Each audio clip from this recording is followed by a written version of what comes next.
pangalan mo, Neng?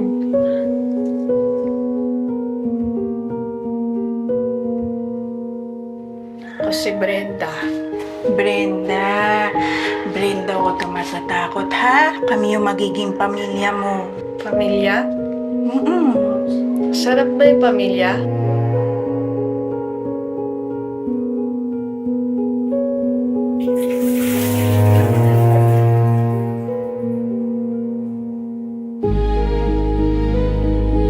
Darasal tayo, napatuloy tayong kumain ng 3 beses sa isang araw. Malagi tayong may pambili ng mga gamot ninyo. Ako si Jesus, ikaw si Brenda, di ba? Nung bata ako, lagi ako nagdadasal. Linggo-linggo nagsisimba ako. Sabi mo, hindi ka namin sasaktan. Gusto ko namin tulungan.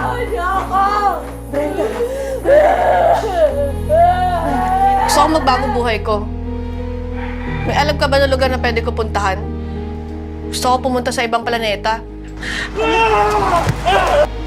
Sandali lang! Ano ba nangyari? Lucio! Lucio! Naalala mo ko?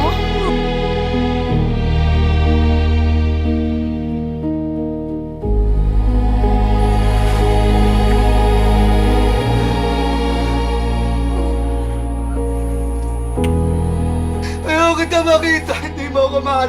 Hindi niyo ako mahal! Lahat kayo, hindi niyo ako mahal! sorry. Di ba nagsiselos ka kay Brenda? Ito na. Pagsabayin natin siya. Gago ka, baliw!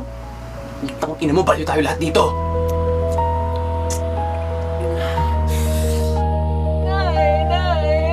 Alis! Balik na dito! Ba't ka nasa opisina mo? Sino ba kayo? Tatay nga ito pero ginawa mo akong asawa! Tapos ano? Binenta mo akong hayop ka? Ha? Ha? Ha?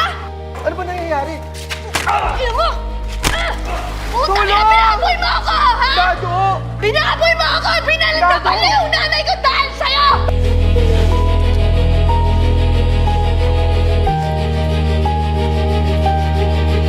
Piliin mong maging mabuting tao. May dignidad at respeto sa sarili. Putangin ang malis ka na. Si Jesus ang kailangan mo! Si Jesus, hindi ako dahil wala akong kwentang tao! Ikaw iaasan natin sa gobyerno ang pagkukup sa mga tulad nila. Baka lalong dumami ang mga baliw sa Pilipinas.